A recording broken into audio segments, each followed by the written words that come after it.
안녕하세요. 세상을 움직이는 힘을 직접 확인해 보는 시간, 보물섬의 염경원입니다. 안녕하세요. 손영주입니다.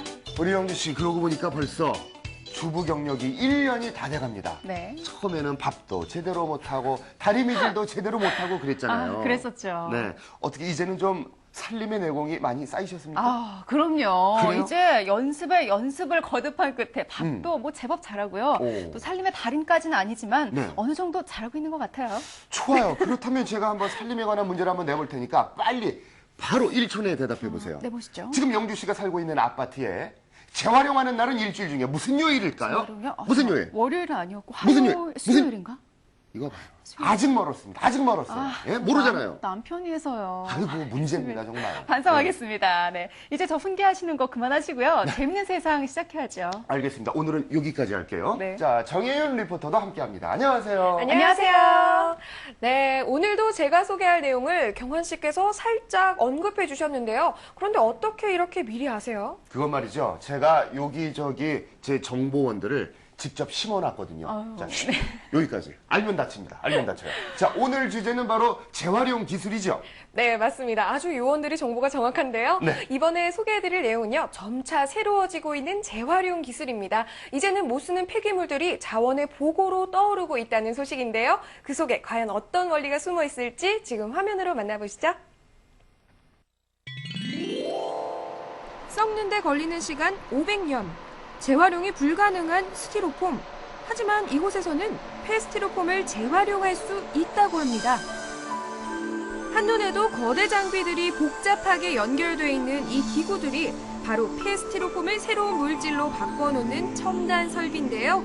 과연 그 방법은 무엇일까요? 박사님, 스티로폼 재활용 어떻게 하는 건가요? 네, 스티로폼 재활용은 크게 두 가지 방법이 있겠습니다.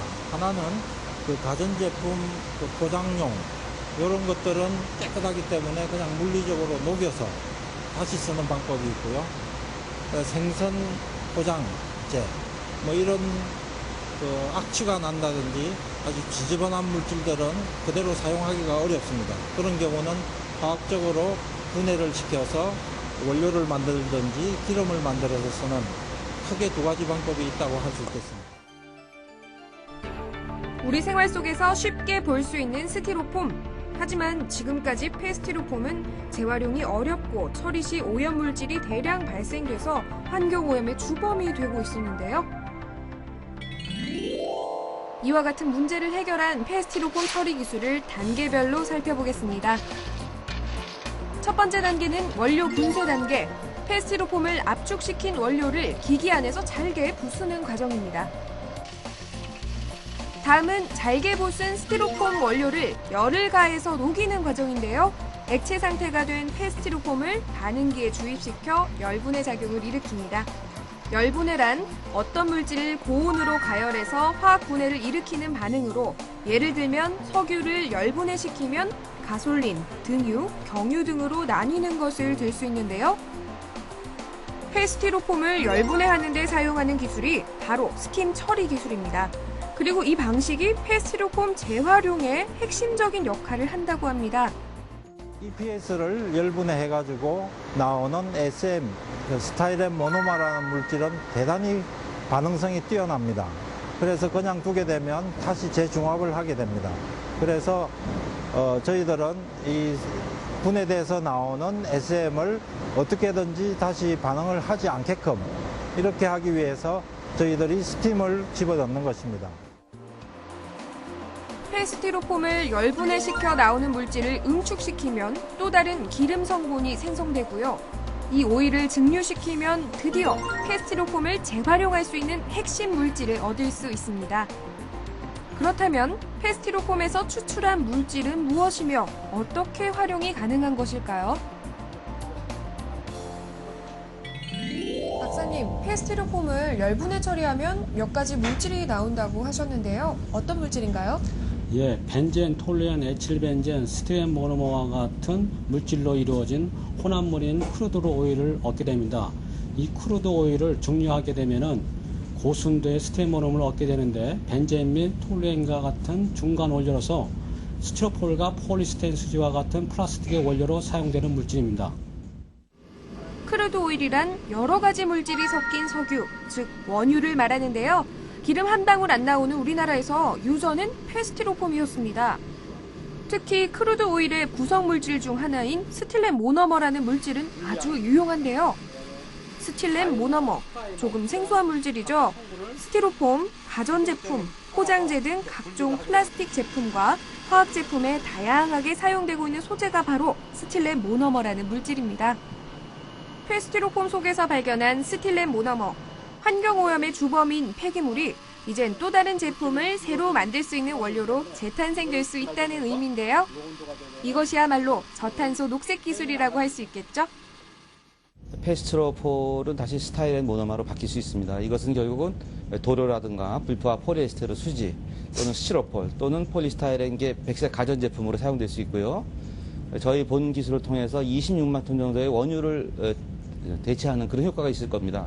아마 금액으로 환산한다면 한 250억 원 정도 이상의 효과가 기대됩니다. 야, 대단한데요. 네. 폐스티로폼에서 플라스틱의 원료를 추출해낼 수 있는 기술, 이거 정말 대단합니다. 그렇습니다. 이 스티로폼이 완전히 썩을 때까지 무려 500년이나 걸린다고 하는데요. 이 연구 결과는 환경오염을 줄일 수 있는 신기술이라고도 할 수 있겠네요. 네, 그렇습니다. 이번에는요, 우리 생활 속에서 찾아볼 수 있는 재활용 기술들을 준비했는데요. 네. 가정에서 열심히 분리수거를 한 다음 그 플라스틱이 어디로 가는지 그 행보를 지금부터 따라가 보시죠. 또 다른 재활용 설비 시설을 찾아왔습니다. 거대한 장비 속에서 쉴 새 없이 걸러지는 것은 바로 폐플라스틱. 이 시설은 혼합된 폐플라스틱을 자동으로 분리하고 선별하는 장치인데요. 기존에는 사람이 직접 선별하는 수작업을 통해서 재질별로 플라스틱을 구분했는데요. 이런 경우에는 노동력, 시간, 그리고 비용이 많이 발생하는 단점이 있었습니다. 하지만 지금은 모든 분리 작업을 첨단 기기들이 도맡아 하는 자동화 시스템이 이루어지고 있습니다. 그렇다면 이렇게 폐플라스틱 선별 작업이 자동으로 이루어지는 데는 어떤 원리가 있는지 궁금하시죠? 교수님, 혼합된 폐플라스틱을 자동으로 분리하는 시스템의 핵심 원리는 무엇인가요? 예, 가정에서 배출된 플라스틱에는 여전히 이물질들이 많이 들어있고 플라스틱이 여러 가지 재질이 섞여 있기 때문에 세 가지 기술을 이용해가지고 플라스틱을 재질별로 분리하는데요. 첫 번째가 근적외선 분광법, 두 번째가 풍력 비중차 선별 기술, 세 번째는 마찰 하전형 정전 선별 기술을 이용해가지고 플라스틱을 재질별로 분리하는 그런 종합 선별 시스템을 개발한 것입니다. 근적외선 분광법. 빛의 스펙트럼에서 적색 바깥쪽 비친 적외선 중 파장이 짧은 것을 근적외선이라고 하는데요. 이 빛을 이용하면 플라스틱이 재질별로 분리된다고 합니다. 빛의 원리를 이용한 것인데요. 짧은 파장을 이용해서 각 플라스틱의 재질의 조사를 했을 때에 나오는 그 파장의 크기를 가지고 재질별로 선별하는 기술입니다. 플라스틱의 종류가 몇 가지인지 여러분은 알고 계시나요? 시장에서 볼 수 있는 플라스틱의 종류는 무려 30여 가지. 플라스틱 제품을 잘 살펴보면 페트, PE, PS, PVC가 새겨져 있는 것을 보신 적이 있으시죠? 기호별로 각각 다른 재질의 특징을 표시해 놓은 것입니다. 플라스틱을 소재별로 분리시킨 다음은 비중 차이를 이용한 풍력습식 비중차 선별 단계. 잘게 부서진 플라스틱 시료는 물과 혼합된 다음에 분리실로 이동되는데요. 이때 비중이 1보다 작은 경량물은 물 위에 뜨고 비중이 1보다 큰 재질은 중량물로 가라앉아서 분리되는 것입니다. 지금까지 근적외선 분광법과 재질별 비중차를 이용한 기술을 알아봤는데요. 그렇다면 혼합 플라스틱의 선별 시스템, 그 마지막 단계의 기술은 무엇인가요? 네, 마지막 분리 기술은 마찰 하전형 정전 선별기입니다. 시스템을 가동하게 되면은 일정 공급되는 동시에 불로에 의해서 강한 유체 흐름이 발생하게 됩니다. 이때에 반대 극성으로 하전이 통과하면서 낙하하게 되는 원리입니다. 플라스틱이 지니고 있는 여러 가지 특징을 이용한 선별 단계를 거친 후에는 압축시켜 다른 곳으로 이동되는데요. 이렇게 다양한 과학 원리를 이용해서 자동 분리된 폐플라스틱은 어떻게 재활용되는 것일까요? 근적외선 분광법과 습식 비중차 선별로 회수된 시료는요, 물질 재활용이나 유화용 원료로 활용이 될 수 있고요. 마찰 하전형 정전 선별로 회수된 물질은 PVC가 제거됐기 때문에 고용 연료로 사용되는데 우수한 원료가 될 수 있습니다. 또한 연간 95%의 그 플라스틱을 회수해서 재활용함으로써 연간 한 1억 6천에서 2억 원 정도의 경제적 이득이 있을 것으로 예상이 됩니다. 환경을 생각하고 에너지 절약에 앞장서는 재활용 기술. 앞으로 저탄소 녹색 성장에 앞장서는 친환경 기술이 계속해서 개발되길 기대해 보겠습니다.